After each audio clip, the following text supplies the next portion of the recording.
is up, Daddy Gang? It is your founding father, Alex Cooper, with Call Her Daddy. Huda, welcome to Call Her Daddy. Thank you. How are you feeling? I'm feeling like really excited. I'm overwhelmed as fuck. Overwhelmed in like a good way and like in multiple ways. Like I'm not even like sitting here and I'm like, I'm overwhelmed, like I can't do it. It's like an overwhelming, like it's just I'm taking everything in all at once. I think anyone would. Can you explain a little bit, like what have the past 48 hours since leaving the villa been like for you? I think really like right now I'm just trying to make sure that everything like is good with the people that I'm really close with and that I hold dear to my heart. Because I'm like my daughter, like my family, like those are the people that I've checked on this entire time. Like I haven't texted anybody back at all. How many texts do you have? So many. Girl, so many. Hundreds. I haven't, and like the only other person I've called is my best friend. Okay. That's it.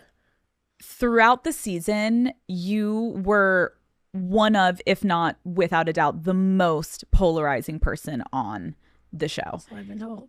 People either absolutely adore, love you, or there are people that like it actually feels like hate you and like do not fuck with you at all. Yeah. Why do you think that this is the case? I think that honestly, I think perception's everything. And I feel like not all the time things are shown in the way that they are like perceived on TV. And I mean, I know who I am as a person. I think that's what really matters. I feel like if people are hating on me, okay, fuck you. Like I don't give a fuck. Like, why does it matter? As long as the people that I love are close to me and like that care about me and they, you know, see me for who I actually am, like that's truly what matters to me. And I'm very, very, very blessed to have so many people that do love me and support me because I feel like the good outweighs the bad in all honesty. And yeah, I try to pay the hate like no mind. To be honest, like you don't know me. You don't know me at all. I was going to ask you, like, now that you have had your phone back and have gotten maybe like a brief second in between, like no sleep. I was going to say no sleep club, another club. You haven't. Girl, I haven't. I'm not outside. I'm not. You're sitting. Girl, I'm sat. I'm sat. You're like this with your sunglasses. The meme of no, you, Dad, like, just sitting. No, you're not moving. You're not moving. But I was going to ask, like, now that you've gotten to maybe see a couple of like your mentions, like, what comments have been like negatively the most shocking to you? Oh fuck, I really don't pay that shit no mind. The craziest thing I've heard is that people called CPS on me. I was like, are you so serious right now? First of all, my daughter's dad was fully aware of what I was doing. He was fully okay with it. He signed consent. We had that conversation. We're fine. Me going on a show does not make me a bad person. You know how many mothers are, you know, doing tours around the world who are doing all these things and they can't see their kids. It's like, it doesn't make you a bad mom to do something for yourself in that way at all. Yep. Thank you. And I'm just like, I don't understand it because it's just like, you guys just have nothing better to do at this point. And, you know, I know that I'm a good mom. I'm with my daughter 24/7. Me and her dad, we split custody. So like, I have her Monday, Sunday through Fridays, and then he has her the days that I don't have her. And so I have her majority of the time. I'm with her 24/7. Like I do the pickups and drop-offs at school. I pack her lunches. You know, I'm there to give her a pep talk if a kid's being mean to her in class. Like I'm there for her through and through. She tells me about the boys she likes. Like we do the hee ha-haing. Like we put perfume on in the mornings together. We brush our teeth in the same sink, even though I have a double sink. She brushes it in my sink with me every morning. I do her hair every morning. We do outfits together in the morning. Like all of that stuff. Anytime I put a dress on, she's like, you look so beautiful, mommy. Like she's my hype woman. Someone says something mean to me, she's like, don't talk to my mom like that. Mind you, she's 4. Dude, I mean, I have questions like later on that I want to talk to you about because that was like a point people were talking about. It's like you and your family and all of it. But like I can imagine coming out of the villa and just as a human being, but most importantly as a mother, understandably, immediately your gut reaction is to address that because like that's your blood, that's your daughter. Yeah. Anything. Yeah. The only thing I was worried about as soon as I walked out of that villa was my daughter. Yeah. That is the main thing I wanted to address. I could care less about hatred from people. I care more about her safety and if she's okay. Hidden Valley Ranch now comes in a new easy squeeze bottle. The same ranch you love, just in a new easier to use bottle. New look, same great flavor. Hidden Valley Ranch is the original ranch, the brand that created ranch in 1954. Recently, Hidden Valley Ranch changed its packaging, moving from the original paddle bottle to new easy squeeze bottle. The new bottle offers a lot of benefits, including making it easier to just get the right amount of ranch out without making a mess and helping you get out every drop. Hidden Valley Ranch is America's #1 ranch. Visit walmart.com/Hidden Valley for a new easy squeeze bottle of Hidden Valley Ranch today. Hidden Valley Ranch, only serious about flavor. Okay. There has been so much conversation about your character, how you treated other islanders, whether or not your behavior was toxic. And we are going to get into all of it tonight. But I think in order to have like an actual productive conversation, I want to get to know you a little bit better before we get to your Love Island days. Okay. So let's go back. I want to talk to you about your childhood. Yes. What was it like in your house growing up? So growing up, so my parents, they immigrated to America and got their citizenship. And my dad, he had his own business, and my mother, she was a teacher. And, you know, we weren't like fortunate as kids. Like my mother and father had 5 kids. So it's like, and they immigrated here, no family, nothing. So I wasn't raised with money. I wasn't raised with that. We played with sticks outside. We didn't have phones till we were like 16, 17. Like, you know, I'm not a, privileged child. I was never that. And growing up, my dad was extremely abusive. He was very abusive, like towards my mother, towards me and my siblings.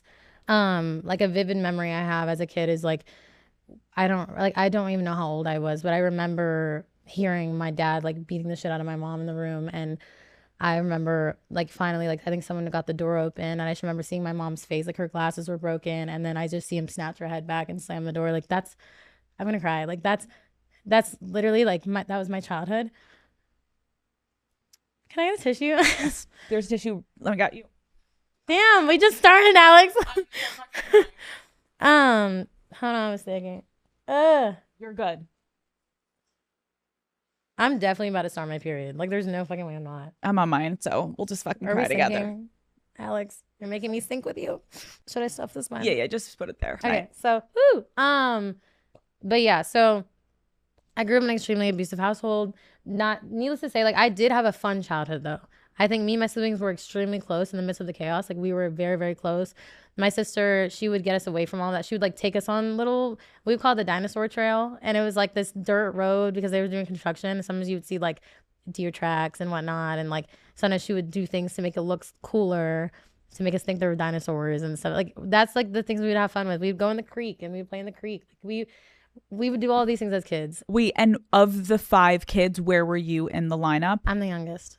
Even in like writing this interview, like I had no fucking idea about anything about you because there's not anything really on the internet about your life. They didn't put it on the show either? No, that you didn't talk about any of this on the show. Oh, that's crazy.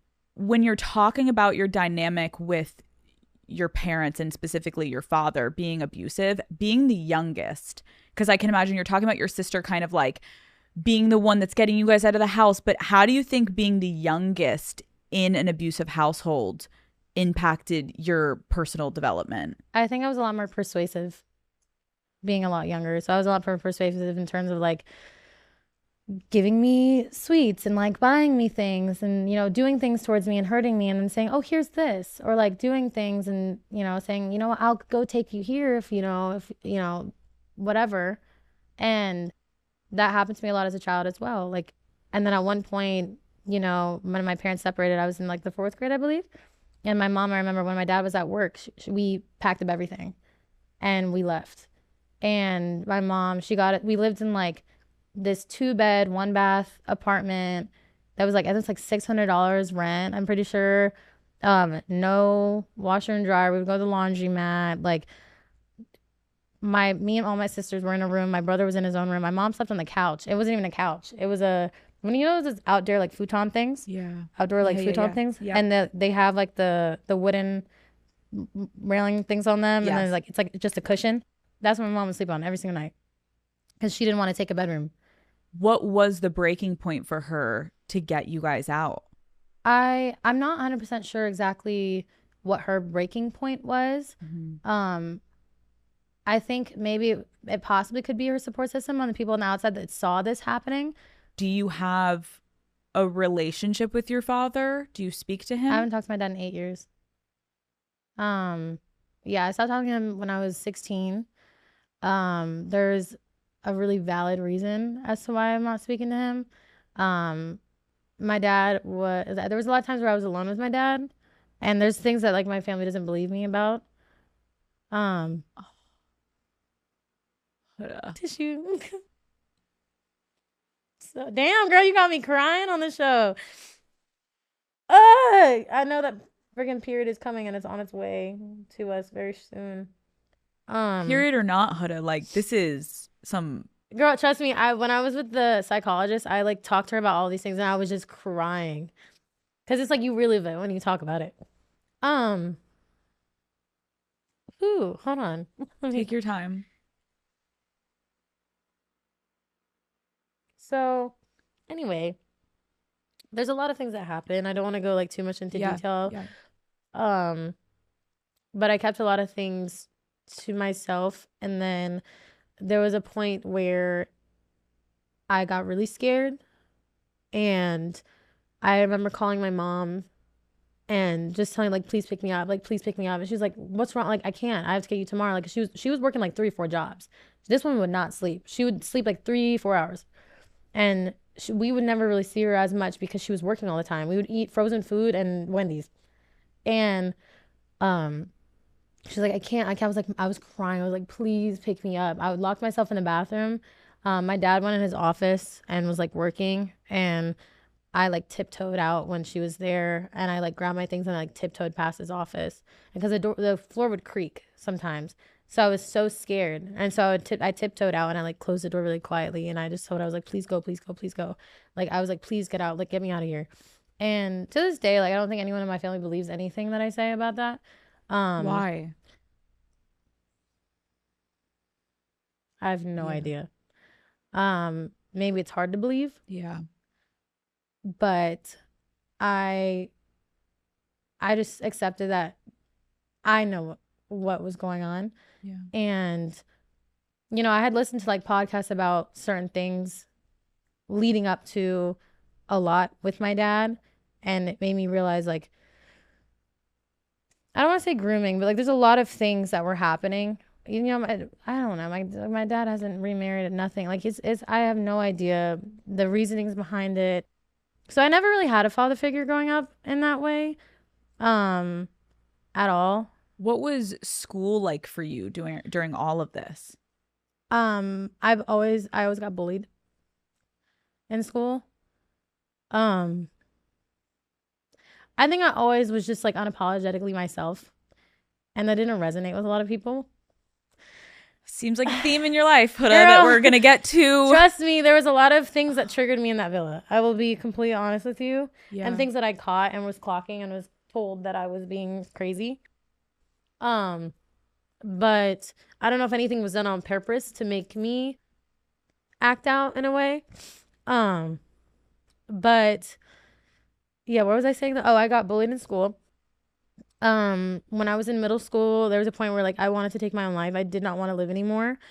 Girls, I remember I was friends with these girls, and then like I think it was like 2 of them I was friends with, 2 or 3 of them, and one of them was a new girl. And mind you, I was friends with the other girls. We were all fine, and then the new girl comes, and she's like does modeling, and she does all of these things, and like, you know, I'm just this girl who loves to sing, and she knew I like my dream. I used to watch America's Next Top Model growing up. Like I wanted to model so bad growing up, and you know I realized I was too short. Like I was like, this is not gonna happen for me. But I was always a dream of mine, and like she knew that, and she would kind of rub it in my face and would be like, oh, you're not even pretty enough to do that. You're not skinny enough. You're not this. I stopped eating for days at a time. Like I remember my math teacher, she would literally be like, how do you need to eat? Like you need to eat something. Like I would never eat anything. I was bulimic. Like, I would literally chew food and then spit it into a trash can just to taste it because I thought I wasn't skinny enough. And did anyone in your life, like your mom or your older sister, did anyone know you were going through this? I didn't say anything. And like, these girls would push me into lockers, throw food on me. Specifically that one girl, she would do that, and other girls would just hee hee ha ha. Kids would harass me in school. They would I remember this one kid who was on the football team, he would grab my ass, he would like pin me against the wall in middle school. People would make racial comments about me, call me a terrorist. This stuff happened to me my childhood. And leading into like high school, like I had always felt like I got left out of things throughout school. Like in high school, I remember people tried to start bullying me again. I think at that point, you know, before that I had begged God. I was like, please, please, please, like, please, please get rid of these girls for me. Please, like, make this easier for me. Like, give me a fresh start, please. To both of the girls, they moved away. And I had a chance at a fresh start. And, you know, everyone in school, like, kind of knew what people were doing. I mean, at least as far as I knew. And I remember someone tried to make a terrorist comment towards me in high school, and I shut that shit down immediately. I was like, I'm going to turn a new leaf and just nip it in the bud. And I did. I nipped it in the bud, and no one said anything about it again. And I remember I was friends with these group of girls in school, and I had always felt left out in things because my mom was really strict on me. Like, she wouldn't let me go to sleepovers. She wouldn't let me go out. Like, she didn't even want me to go to, like, I think we had this thing called, like, tea dance. Like, she didn't want me to do any of those things. I had to beg her to go to prom. And, like, when I felt left out in things with those friend groups, because they would be like, oh, she can't even go anyway. But it's like, just ask me if I can. Like, right? Like, just give me, like, a let bone me feel a little bit like, included. Yeah. I didn't have a phone either. And then I finally got a phone. Like, they kind of, like, they made me get Instagram. They're like, you need to make an Instagram. You need to make Instagram. I'm like, okay. So I started doing Instagram stuff. And, like, I started gaining followers for, like, my singing videos and things like that. It was, like, it was a fun moment for me. But in turn, people in school were like, she's so full of herself. She's so cocky. Like, who does she think she is? And, you know, with that friend group that always left me out, I think there was one point where I was sitting with them at the lunch table and I was just like, the girls were laughing about something and I really didn't find it funny. I have a unique sense of humor, I feel like, and sometimes people don't understand it, but like, there's some things I really don't find funny. And, you know, I'm sitting there and these girls are like, hee hee hawing, like laughing. And I'm just sitting there just like with a straight face, just kind of like wondering like how that is even funny. And they looked at me and they're just like, Huda, like, why are you not laughing? Like, what is it? And I was like, honestly, I don't think any of you guys are really funny. And I really don't want to be friends with you guys. And I got up and I just walked away. And since then, I would go into this dressing room thing that had little mirrors around it. I would practice dance. I used to be a dance captain. I practiced hip hop in there. Was I the number one person in the world? No, but I was still learning. And I would sing in there. I would practice like my acapella stuff in there. I would practice. I was a theater kid. I did a lot of musical theater. Like, I practiced all of these things in there by myself. Free period, I'm going to that room and I'm practicing. That's all I would do. Just even like hearing you explain, I feel like at such a young age, you were getting it from every fucking angle and there was nowhere to go but rely on yourself. Like, you talking about being in your household, looking at your mom being physically abused, then it turning to you, being alone with your father in this moment where you're like scared for your life and you're trying to flee a situation that should be the one place you do feel safe. Then you go to school where maybe it's like, let's get some reprieve. Maybe the kids at school can make me forget about my home life.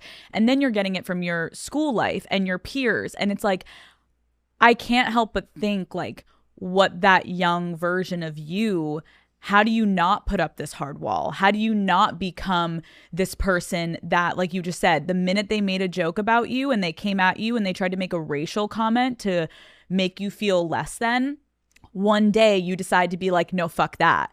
But how many days prior were you crying in the bathroom, sitting alone, crying about it? Like, it's so sad to think about you developmentally, how you had to turn